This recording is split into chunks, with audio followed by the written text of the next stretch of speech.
When we think of outreach, one word comes to mind. As simple as it is, we think of help.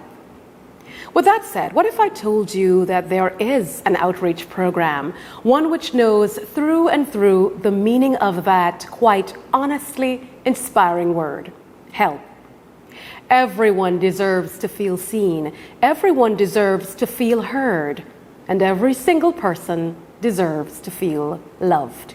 So today, let's feel the love of the Friends Foundation, a foundation that exemplifies outreach, development, and, as the name quite clearly suggests, what it means to be a friend. A friend to those in need, a friend to those who are marginalized, a friend to those who society often forgets. Well, I'm your friend, Jamila Kirwan, and this is another episode of INSPAYER.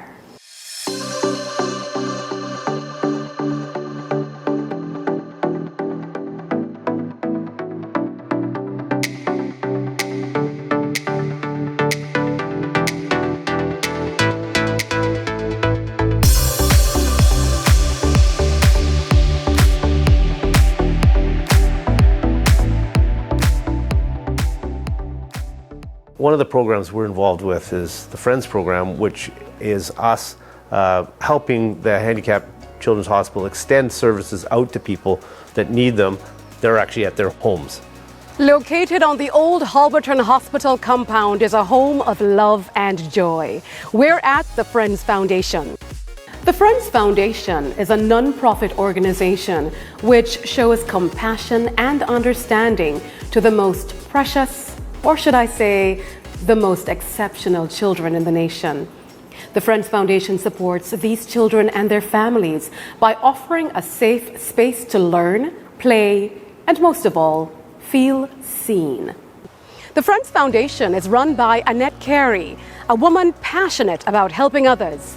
She shared with us the humblest story of how it all began. The Friends Foundation started as Friends of the Care Project in 2012. It came about, I was living in Jolly Harbour, and the Jolly Harbour people had an association, and we decided to do a dinner.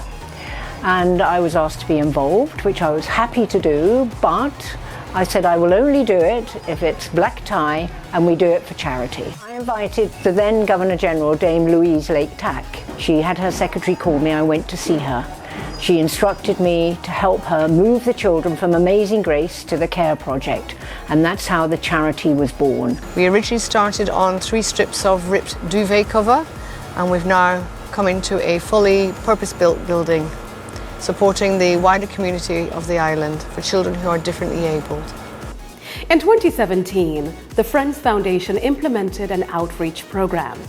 This program works alongside local community clinics and pediatricians to help identify children with special needs who may require additional help and assistance in the form of speech, physio, or occupational therapy.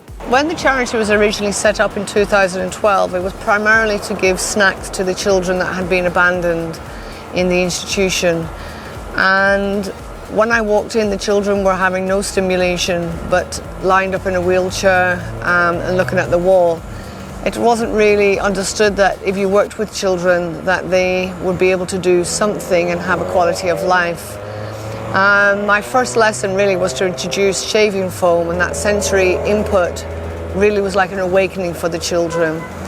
From working with the children, we then realized there was a greater need in the community because of the stigma of having special needs child. The children usually are kept at home and hidden. So we went into the community to work with the clinics and the nurses, offering workshops on how to better understand special needs and realize what a red flag is. So through these workshops for the nurses became more knowledgeable on what to look for. We then got more access to more children in the community, and with those children, they are now in the daily program. We are continuing our daily program into an outreach program where we're still getting calls from the doctors and the nurses, the pediatricians and the clinics, so that all children can be inclusive in some form of therapy. There's kids that are stuck in there for whatever reason, and then there's people that need assistance from them or from somebody that provides something similar, but aren't, or maybe are in a more supportive environment at home, or aren't quite as badly handicapped, so they don't need to be stuck in the hospital itself. So one of the programs we're involved with is the Friends program, which is us helping the Handicapped Children's Hospital extend services out to people that need them. They're actually at their homes. And yeah, I mean, we're filling a hole with that program that wasn't in existence before.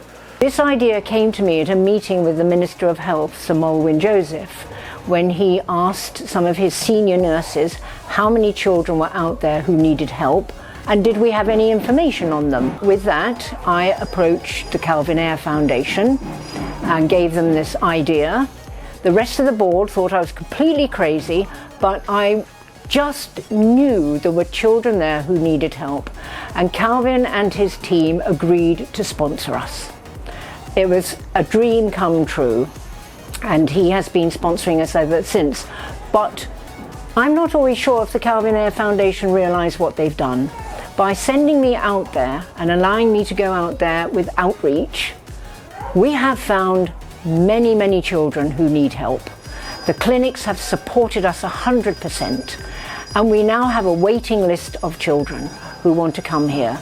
We're even having children sent to us by Mount St. John, by doctor surgeries, by clinics. All of this has come about because Calvin saw a future with outreach, and without him, these children would have nothing. This is such a necessity in our community that we must commend the Friends Foundation for creating such an impactful outreach program. And there's more. Let's talk about the Friends Development Center, which is another component of the Friends Foundation. This is a fully functional school facility for children who are differently abled.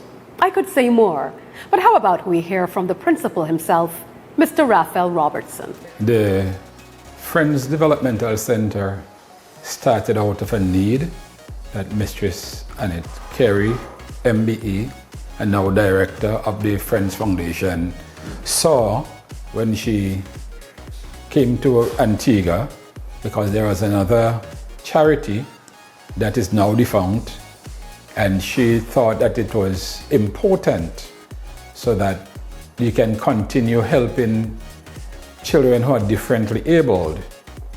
So around 2012, she started at the CARE project with very little resources, but with a determination and a will to help these differently abled persons. Some of them were young people, and from that she was able to, with the help of corporate citizens like the Calvin Ayre Foundation, do some work right here at Halberton. In 2019, the earlier part of 2019, we moved into our buildings here, this office space, and the Friends Developmental Center.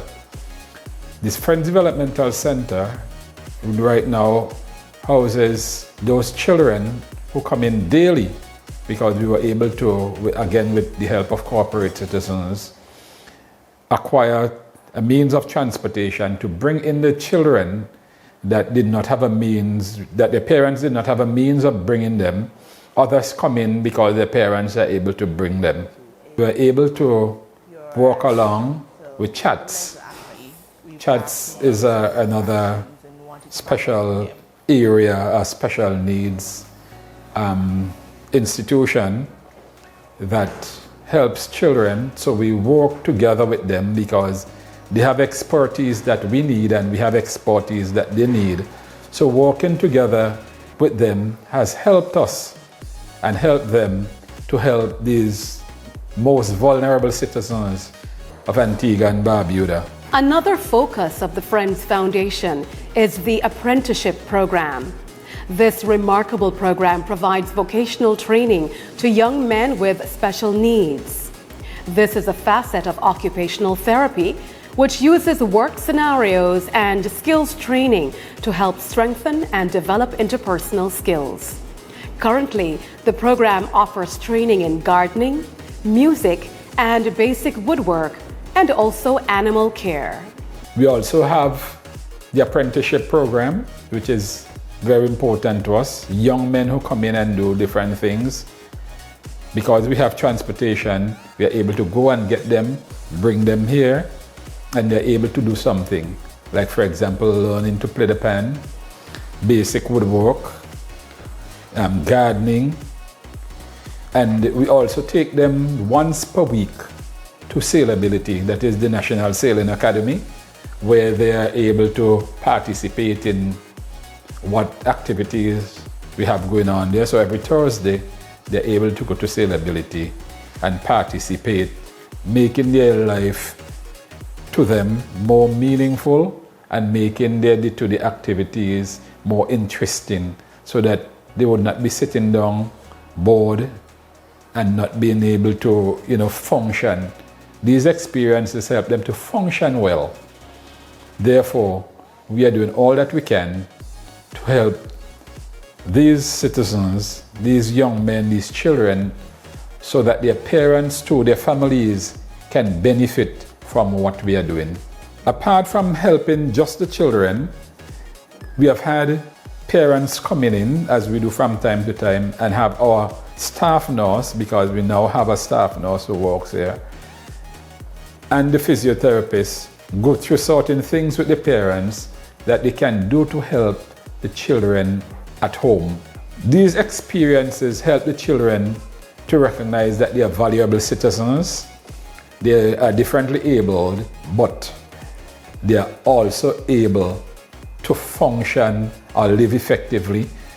It's these initiatives that must be highlighted. So it came as no surprise that the Calvin Ayre Foundation got emphatically involved, since one of our giving pillars is social development. Our founder, Calvin Ayre, firmly believes that everyone deserves dignity. They don't have anything to look forward to ever. A lot of them have been abandoned in there, and the rest of their life will be spent in that care because they've got physical or mental disabilities that make it so that they'll never be on their own. These kids, though, still deserve some dignity, and we try to make it as good as we can in there. The Calvin Ayre Foundation pledged its support to the pilot year of the Friends Foundation outreach program in 2017 and quickly became the biggest donor with a $130,000 grant. It was through this donation that the Friends Foundation was able to provide a driver to transport the children, a specialized nurse, physio, speech and occupational therapists, as well as general outreach. I like the idea of all-inclusiveness. I like the idea of us being able to give back to the children who otherwise would not be able to have an education. The differences that we're seeing in the lives of these children subsequently means that the families themselves are also having a quality of life. I just love my job. It's very, very special to be able to be a part of this service and to be a part of this charity, delivering the services to these families and children, seeing them grow and develop and to have a better quality of life. The Calvin Ayre Foundation has been our mainstay. We have had support from others, but Calvin Ayre Foundation has been the one that we have the almost day-to-day connection with. I've seen Mr. Calvin Ayre himself since I've been here twice, visiting us. The Christmas program would not have been successful without him. The Calvin Ayre Foundation has come, the personnel have come, discuss with us, and we discuss with them what our needs are, how they can further help, and what else they can do to help us. So I am most grateful that there is the Calvin Ayre Foundation, and I'm most grateful that the Calvin Ayre Foundation has willingly worked with us and help us to keep our doors open. Thank you so much, Calvin Ayre, and the wonderful work that you have done and continue to do. Calvin Ayre and his foundation Sometimes I don't think they realize just how much they have done. They have saved lives of children. They have given children hope, and they have given children a future, and they have given children fun, and they have given children Father Christmas. Without him, these children would have almost nothing. Thank you, Calvin, from the bottom of my heart.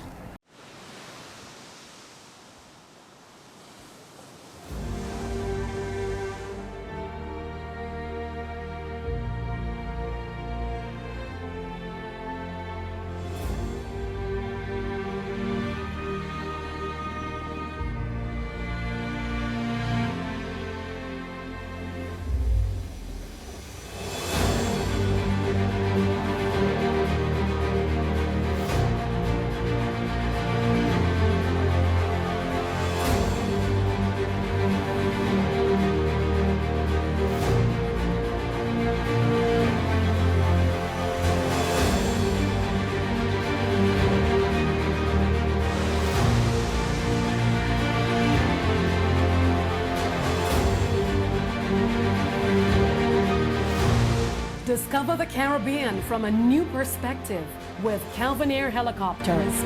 Call us today at 789-4354 or email reservations@calvinair.com.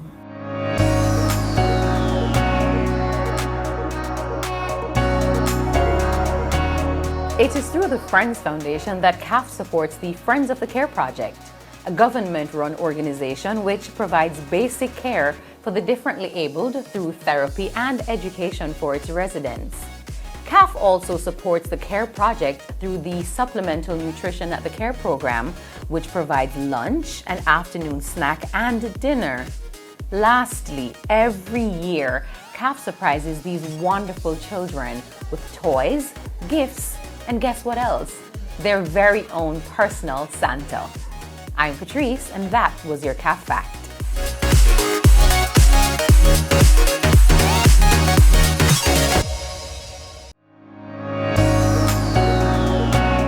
The Friends Foundation accepts donations both in cash and kind. Any assistance received helps the organization in their outreach efforts, as well as their service to the differently abled children of our nation. Continue watching for this most heartfelt call to action video. Friends of the Care Project began in 2012 on 2 bits of ripped up duvet cover with 6 students at the Care Project, which is a governmental institution for children that have been abandoned. Since then, we have been out into the community, trained up nurses and parents during workshops where we have been able to educate them on looking out for red flags where they can establish that their children might need some extra assistance. Our aim here at Friends Developmental Centre is early intervention. Early intervention, seeing the red flags, accepting that your child needs assistance, and through monetary donations we offer a free service which is occupational therapy, speech therapy and physiotherapy. We offer that to the community that can no longer afford to go to consultants and pay the fees, so we bring them in on a weekly basis. Through that outreach program, we have a day program where we have students here coming for intensive interaction that supports the children's needs. Through observations, we do individual education plans, making up their targets to bring the children to their best potential. There will never be bankers or lawyers, but with your monetary donations and your assistance, we will be able to continue this service, giving these children a better quality of life and therefore expanding into the families as well. We have seen great progress over the years. We had children who had no muscle tone, couldn't chew or swallow, were unable to know about the world around them. Over the years, those children now are sitting up. Some are learning to walk, some are sitting up, making definite decisions, either by reaching out through picture exchange communication or moving their eyes. Albeit it is still communication, the children are very aware of the life around them and what is going on. We want to ensure that not only we keep going, we want to provide an excellent service. So therefore we try to continue our service in the most professional and up-to-date manner as we can. So therefore, what happens, we have the Ministry of Health comes in, inspect our facilities, make sure that we are in keeping with the government regulation, with the laws of the country. When our children come to us, we want to ensure the services that is provided for them are services that would help them grow physically, mentally, emotionally, and psychologically. Because we understand that sometimes some of these children don't get the best support because they are not understood in a manner in which they should be understood. They are not the children who go to the normal primary school, etc. But they are children who have feelings, who can hear, who understand. Many of them cannot walk. What we need is a kind of support from the corporate community, from friends, and who else can help us. We need standing frames, we need wheelchairs, we need even volunteers to come and help us, because right where we are sitting we have a swimming pool, and the swimming pool provides stimulation, provides hydrotherapy, which is part of the physiotherapy. When they come in, the parents bring them in and they are able to participate and be able to move their limbs. What we need now is an expansion of our facility, that we can take in more children, because there are more and more inquiries being made about what we offer and how we can help particular children. It takes a lot of work to get the children from where they began to where they are today. It takes repetition, it takes patience, it takes a lot of compassion. But we have had results, and we're very proud of that. It has been a team effort.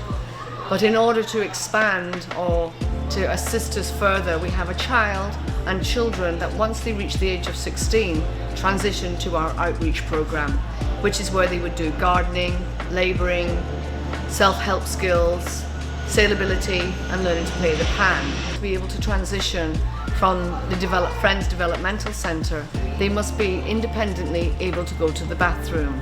At the moment, the young adults at the outreach go to our administration building, which is quite a walk away. And that child would have to know and be able to process, I need to go to the bathroom, and I can hold on for 3 or 4 minutes in order for me to get to where I need to be. We urgently need a kitchen bathroom expansion so that we can allow children to transition from the Friends Developmental Centre to go to our outreach program. If the children have not transitioned fully independently from the Friends Developmental Centre and need a chaperone, we're going to need to be able to have a facility that supports that. We're here, we have the time and we have the staff, because of monetary donations, to input into our children. We need your help so that we can expand, so the children leaving here do not get lost in the net and end up having to stay at home or put into an institution where everything is going to be done for them, and they will lose all their skills for self-help and independent life. It has been said that if you can't change the world, you can certainly change your corner of it. This is precisely what the Friends Foundation has been doing and continues to do in Antigua and Barbuda. I'm sure you can agree that this was a truly heartwarming story of love, compassion, and goodwill. I hope you enjoyed this episode. See you next time for another edition of Inspire.